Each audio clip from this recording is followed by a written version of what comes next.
Good friend, a friend of ours, Matt Flisfeder, here with us today.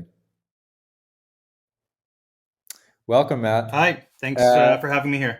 yeah, so do you know the distinction between a friend of mine and a friend of ours? No, maybe not. Tom, enlighten me. Okay, it comes from the film Donnie Brasco. Um, Al Pacino explains it to Johnny Depp, so we already have a canceled figure here. In the New York gangster milieu, a friend of mine means you're vouching for him, but a friend of ours means he's a made guy.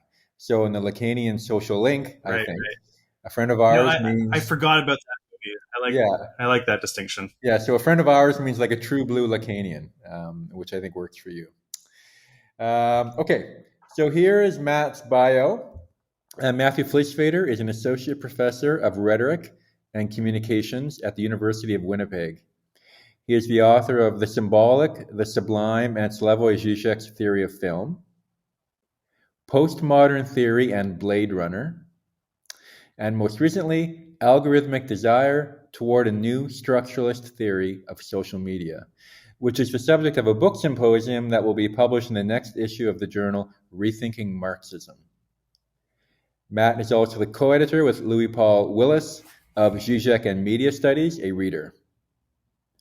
In his recent writing, Flisfeder aims to build a renewed conception of dialectical humanism through a Lacanian and Hegelian lens, with a focus on the concept of the hysterical sublime, which he takes from Frederick Jameson's writings on postmodernism. Flisfeder's writings on this topic have been published in books such as Lacan and the Environment, Black Mirror and Critical Media Theory, and the journal Postmodern Culture, with forthcoming pieces in Rethinking Marxism and Problemi International and elsewhere. So, Matt, we've worked together. We wrote an article together on the film Her and Capitalist Realism. And I really think that your work on digital capitalism from a Marxist, Lacanian, or Zizekian framework is the best that's out there. I thought today we could start with your recent article in Philosophical Salon on the TV show Severance, and then talk about the move that your work is making from algorithmic desire to the hysterical sublime, or new structuralism to dialectical humanism, and maybe finish up with getting into what your take is on the Lacanian scene in Canada today. So how does all that sound?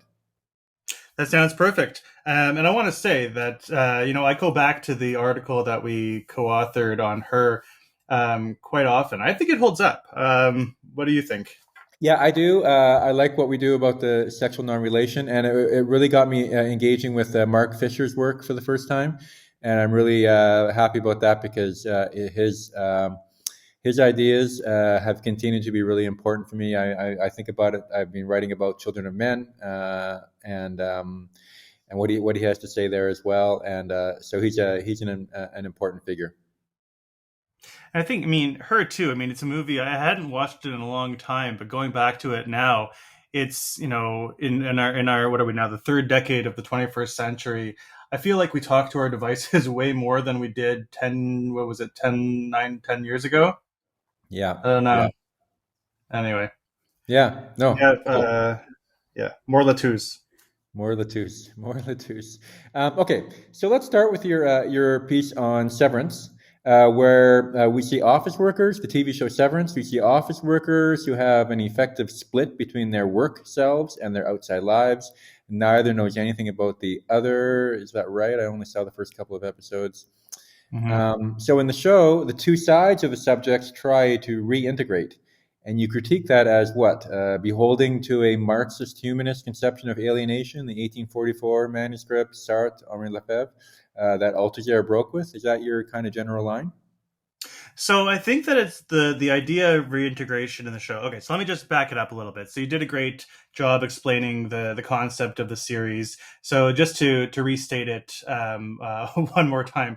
So on the show, we have workers that work for a company called Lumen, and they've agreed to go undergo a process called severance, where their work memories and lives are completely separated from their non-work lives and memories. So the way that it works, the visual representation of it on the series is when they get to work, they go into an elevator, and as they're going down the elevator to the office space, you can see that they switch their personalities, not their personalities, but they switch on. It's like an on and off switch. So they switch on their work personality, and they remember nothing about their non-work lives or their home lives.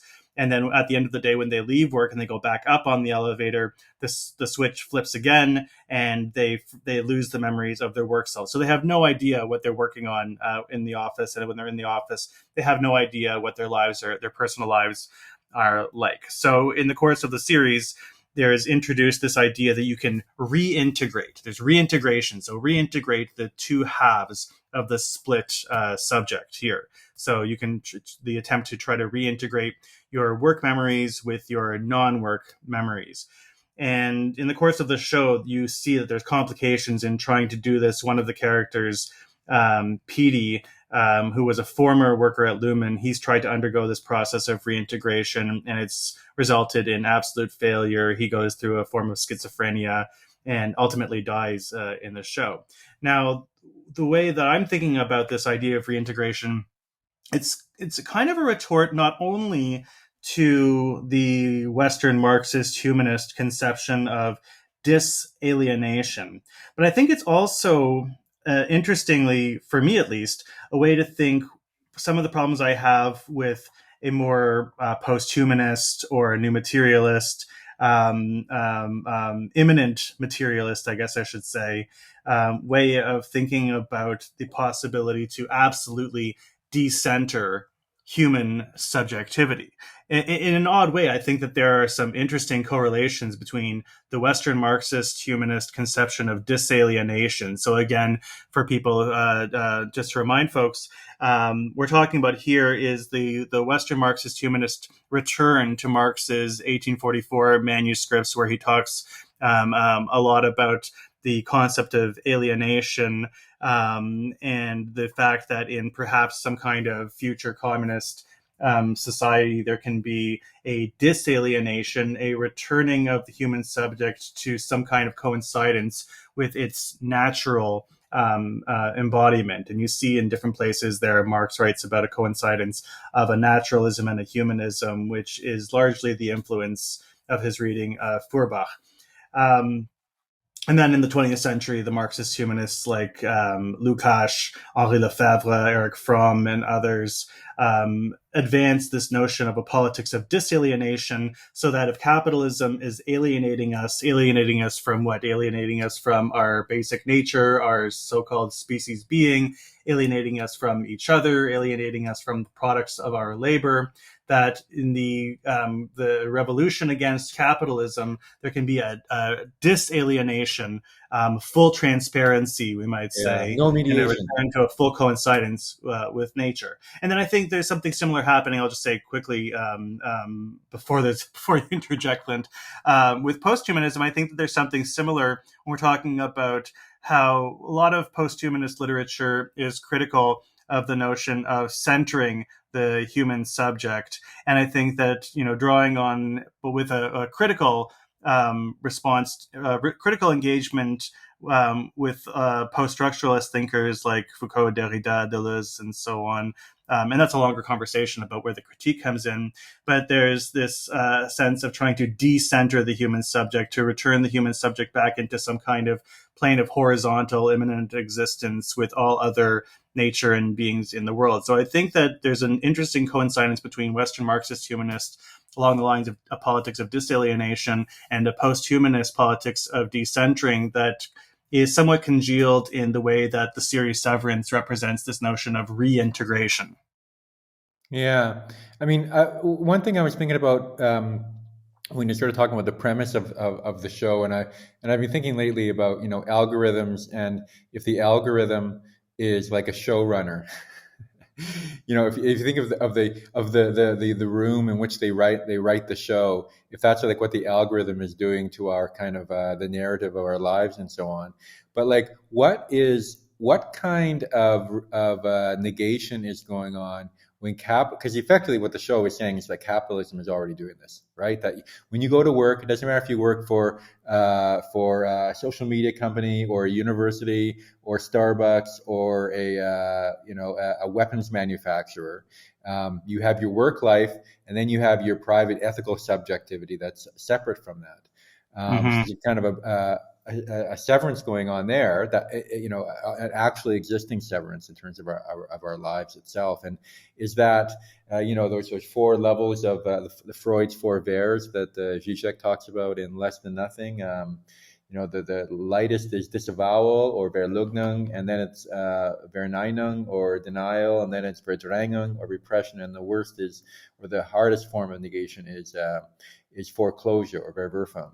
And so so for some of us as professors, we think, oh, I don't have to disavow anything. I can be my full ethical self in the classroom. And that's its own kind of fantasy in a way, that we also have a severance happening. Yeah, no, I think it's a very good way of putting it. And actually it reminds me of, in my response to the series, I just want to add this as well. One of the things I think the series is doing quite well is it's challenging this notion of reintegration. So it's challenging this idea of a disalienation or a complete decentrament of the subject. And this is something that I find actually useful in the work of Louis Althusser. And even though Althusser was a staunch critic of any kind of humanism as a kind of a moralism, and in different places I kind of I'm getting into some debate against Althusser's conception here. But in one of his well-known essays on Marx and Freud, I don't know how well-known it is, but in one of his essays on Marx and Freud... In our world it is. In our world it is. Okay, let's go. In Marx and Freud, he talks about how what Marx and Freud both uncover is a challenge against the bourgeois subject. So for Marx, for instance, if the bourgeois subject is considered the individual who is productive in making a change in history, that it's the individual who makes history, Marx demonstrates how history is not the product of individual subjects, but history is the product of the class struggle. So it's the class struggle that is the major motivator of historical change and transformation. And similarly, what Freud demonstrates against the bourgeois subject is that the subject is not a fully self-aware, self-centered, self-knowledgeable subject, that the subject is actually driven by unconscious wishes, drives, desires, the relation to enjoyment, and so on and so forth. So it's interesting for me, I mean, in the series, what the process of severance demonstrates is that there is this kind of split subjectivity where the subject is not necessarily always acting on its own accord. Yeah.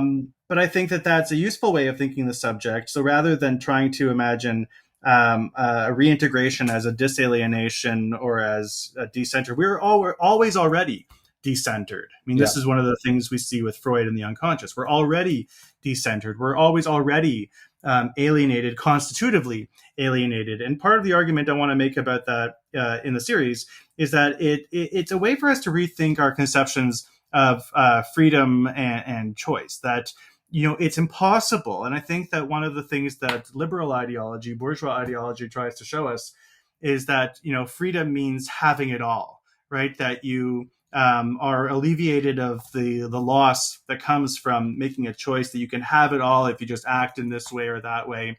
But we should acknowledge the fact that freedom is only freedom if it involves a loss, if it involves a form of alienation, if it involves a form of severance. That the fact that we are able to make a choice, make a free choice, means that something has to get rejected, something has to get lost constitutively. Okay, so let's go big picture now. Sure. I want to sort of move on and just talk a bit about the move your work is making. I think from what you're doing around algorithmic desire, your most recent book, and as you mentioned, some of us are talking about it for that special issue of Rethinking Marxism, which I think is great to have these debates of a Lacanian perspective take place in that Marxist venue. Good for Lacanians to be more Marxist, for Marxists to be more Lacanian, for all the messy family arguments to come out. But now you're moving to thinking about the hysterical sublime, this concept you very productively steal from Fred Jameson. So what do you do with the two parts of that formulation? of the hysterical or the hysteric, which for me is the revolutionary subject, and then the sublime or questions of knowledge or the aesthetic. Yeah, what's happening there? Okay, thanks. That's a great question. Okay, so I mean, I've been thinking a lot about this movement from my work in algorithmic desire to my current project on hysterical sublime. And I guess another way to think about the movement is in algorithmic desire, one of the things I'm trying to do methodologically is to rethink via, Zizek, Zupancic, Jolar, the Slovenian school, and other fellow travelers, rethink structuralism as a method for looking at ideology and subjectivity. So, in algorithmic desire, looking at social media generally, I read social media somewhat as a metaphor for thinking about the dominant form of ideology today, most specifically the way that it helps to reconstitute a conception of the big other, the digital big other, if you want Yep. to Yeah, call it that. for sure. Yeah. Um, and I think, one way to think the difference between what I'm calling a new structuralism and the old structuralism of Levi Strauss, even the structuralism,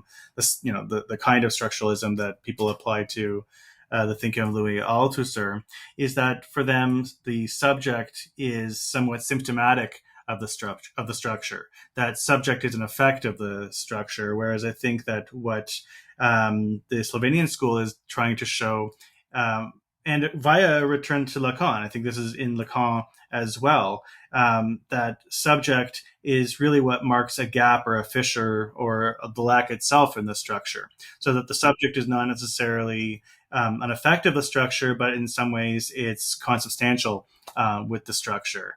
Um, so Yeah, I in mean, just to continue with that, but or another way for me to ask about this is like, um, uh, another way to think about this is this in terms of your move from new structuralism to a retooled or dialectical humanism, because I kind of I want to sort of poke you a bit about that, because I kind of feel like we need to linger or loiter or tarry with new structuralism longer, that we need to see.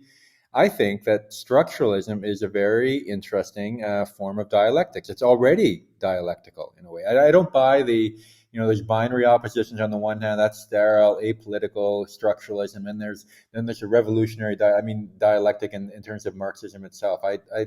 That's some sort of tired thing from 1960s debates. I don't think we need to be hung up on. But I mean, what do you? I mean, you're talking about a new structuralism, but now you move on to dialectical humanism as though we don't need structuralism anymore. Is that your feeling? Right. No, that's a great question. And, it was kind of funny. I gave a talk on my book, I think it was last fall or the early winter, for the media center at the University of Westminster, the Christian Fuchs Center. And he kind of pressed me on this as well, because, he's had in media theory this move towards a return to a specifically Marxist humanism that I contend with somewhat. And I don't think that I agree with you. I don't think that there's necessarily a strict split between what I've described as new structuralism and the conception of dialectical humanism that I'm trying to work with right now. And I guess a good way to think about it, and it actually also helps to go back to what I was saying before about the difference between or the critical engagement that post-humanists have with some of the post-structuralist figures of the 50s, 60s, 70s, and so on. And I think for me, at least, a good way to think the difference is a kind of a move from a Kantian formalism to the role that the subject plays in Hegel. And maybe a good way to describe this is to think about what post-humanists critique in the work of the anti-humanism of the structuralists and the post-structuralists. So and I'm using the term post-humanism a little bit broadly here just for the sake of brevity, but if you look at the work of somebody like Levi Bryant or Karen Barad, for instance, and others like Graham Harman in some ways as well, too, one of the ways that they challenge the anti-humanism of the post-structuralists is for the post-structuralists, everything that we know is contained in discourse, is contained in representation. For somebody like Foucault, you could say that we cannot know truth. We only know are representations of truth within discourse. Truth is Yeah, always yeah, an effective discourse, whereas for the yeah, posthumanists, the attempt is to go beyond the representation, to go beyond discourse, and to find the truth in the immanence of reality. The whole Quentin Meillassoux critique of correlationism, for yeah, instance, is the way that the yeah. posthumanists go on the attack Well, I just want to jump in there against. for a quick second, Matt, because I mean, I think there was a interesting discussion that Anna Kornblue was having recently, where she was talking about if we go back to some of what Fred Jameson was saying, in his essay on pleasures, the politics of pleasure, and so on, when he was critical of a kind of '70s notion of materialism, which I think is resurrected now with this new materialism, where it's like it's a very kind of it's undialectical, but it's a rejection of politics, and it's a desire for the thing Well, it's a itself. turn to. I mean, it's a turn to pure immediacy. It's a Yeah, return exactly, to the thing an itself. Yeah, unmediated reality. So let me yeah, just because I want to answer the question, because I think that what you can find in the movement from structuralism, the new structuralism I'm advocating, to the dialectical humanism that I'm advocating, is if you think about the work of the post structuralists, and again, Foucault's return to Kant is indicative of this move, that there's a kind of a limitation in the older structuralism based around a kind of a Kantian formalism, that we can know only our representations of things, but we cannot know the things in themselves. And if you try to go beyond that and think things in themselves, then you're being, I don't know, too totalitarian, too dictatorial. yeah. Why is your truth more than my truth? So I think that there's a kind of a Kantian limitation in a lot of that kind of structuralism. But the new structuralism that I've tried to develop via the Slovenian school is to return to the centrality of the subject. And this is something that I think is present very much in Lacan. I mean, this is Yeah. again being reductive, but I think you can somewhat think of what Lacan is doing in a way, not uncritically, is Levi Strauss plus Sartre in a certain Mm, in a yeah, certain way. But I yeah, think that nice. what the anti-humanism of the 60s and 70s was really about was a rejection of a particular reading of Hegel that was popularized by Kojève, Hippolyte, and Yeah, others.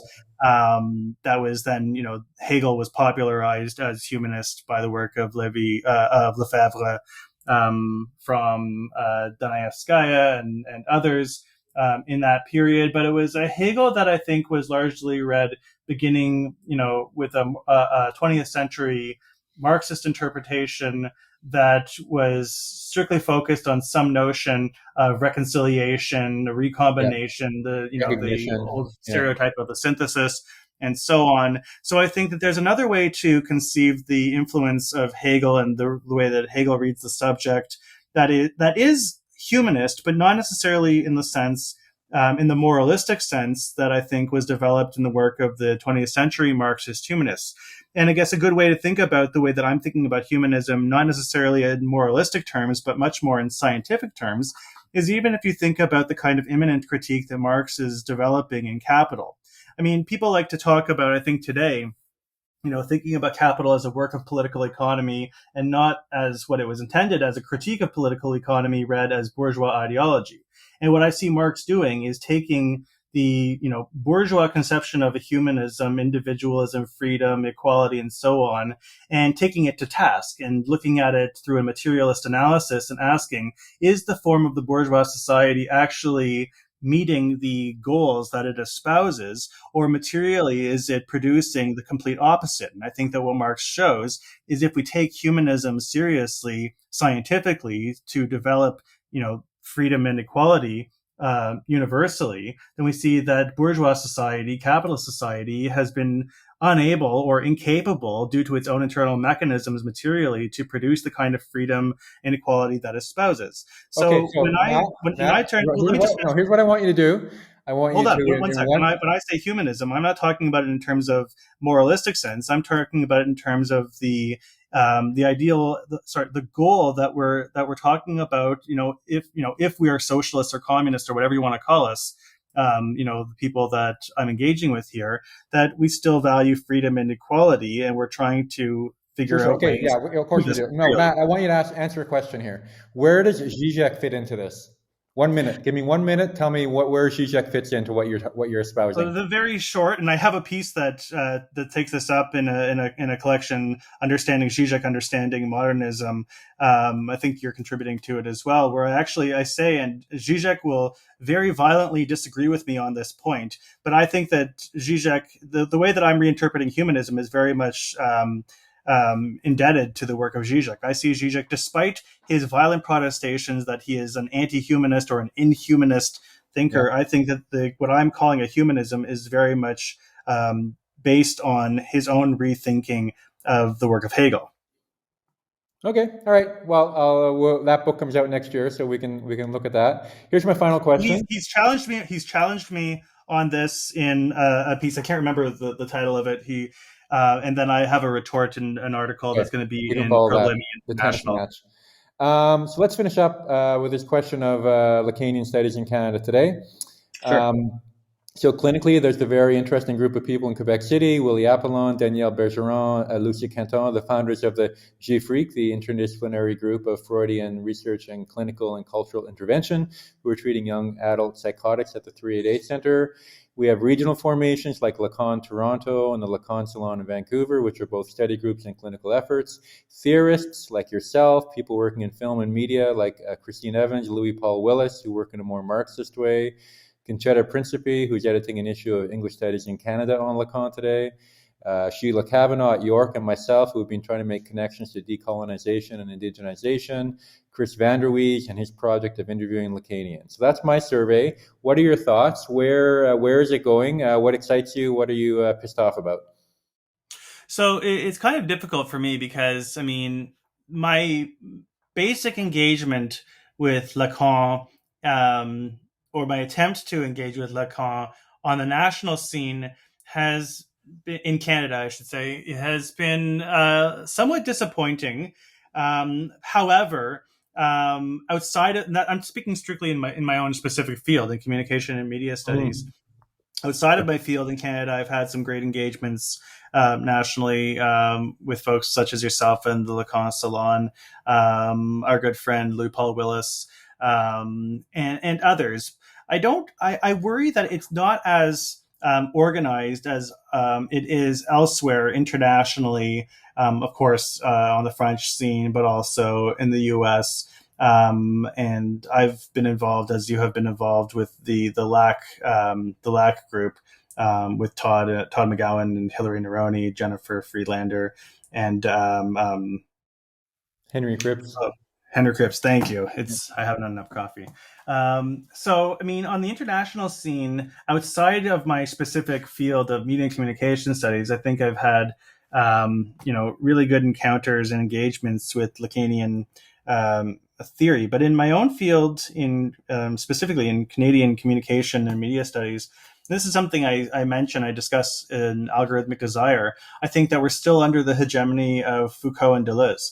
Yeah. Yeah. And the Lacanianism that kind of trickles into communication studies in Canada has been a Deleuze and Guattari, or a Guattarian type of Lacan, which, so for me, somebody influenced by the work of Zizek, um, and others similarly working through the influence of Zizek, the kind of Hegelian Lacanianism, and even, I guess, somewhat of the Marxist Lacanianism, I don't think is or has been as prominent, which is very interesting to me because I think that maybe, a generation or two before my time, in film and media, I think there was, and I think that was just part of the spirit of the times, much more of a Lacanian influence in film and media studies, coming both from the screen theorists in film studies, Laura Mulvey, and so Yeah. on, Yeah.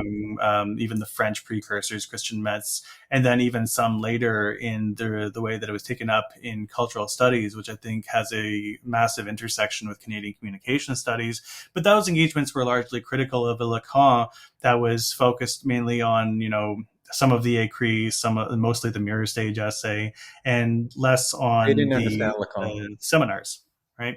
Yeah, right. So That I period did think not that, understand Lacan. sorry? That period did not understand Lacan. Not No, much was exactly. So translated. I No one think talked about that a lot of Derrida. the Canadian communication studies, when Lacan is taken up, it's still taking up a Lacan that was read through the misinterpretations of the prior generations. But I think that we're due for a resurgence of Lacanada. Nice. We Wow. need a Lacanada. Great way to finish up. Thanks, Matt. Thanks for being with us today. You've been listening to K-Voy, the Lacan Salon podcast here from Canada. I'm Clint Burnham from the Lacan Salon in Vancouver, and we've been talking with Matt Flisfeder. And thanks very much, Matt, for sharing your ideas with us today. Thanks very much for having me, Clint.